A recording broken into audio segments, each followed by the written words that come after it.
Wrth fwyta allan, siopa am fwyd neu archebu take-away, ydych chi'n ystyried pa mor ddiogel ydy'r bwyd hwnnw, neu os ydy wedi cael ei drin a'i baratoi mewn ffordd hylan. Dyn ni wedi sefydlu'r cynllun sgorio helendid bwyd mewn partneriaeth y Llywodraeth Cymru ac awdurdodau lleol mwyn rhoi gwybod i chi am y safona hyn. Felly, sut mae'r cynllun yn gweithio?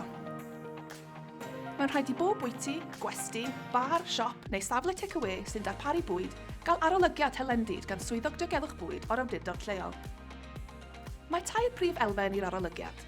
Pa mor hylan mae bwyd yn cael ei drin, enghraifft sy'n cael ei baratoi, ei goginio, ei ailgynhesu, ei oeri a'i storio.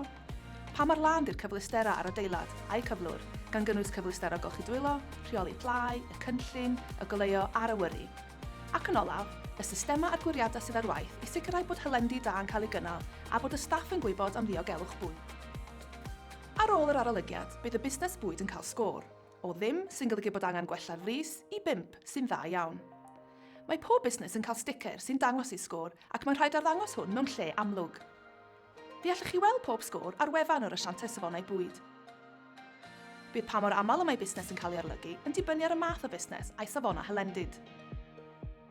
Yn gyfreithiol, mae'n rhaid arddangos sticeri yng Nghymru. Os nad ydych chi'n gallu gweld y sticer, cofiwch edrych ar un gwefan neu holi'r busnes. Ac os ydych chi'n cael take-away, dylai'r weidlen gynnwys gwybodaeth am sut i ddod o hyd i'w sgôr helendid hefyd. Felly, wneud yn siŵr eich bod chi'n prynu bwyd gan busnes sydd â safona helendid da, dylech chi wirio'r sgôr bob amser a dewis busnes sydd â sgôr uchel. Ac felly dyna chi, yr ASB yn esbonio'r cynllun sgorio helendid bwyd. I gael rhagor o wybodaeth ac i chwilio am sgorio, ewch i food.gov.uk.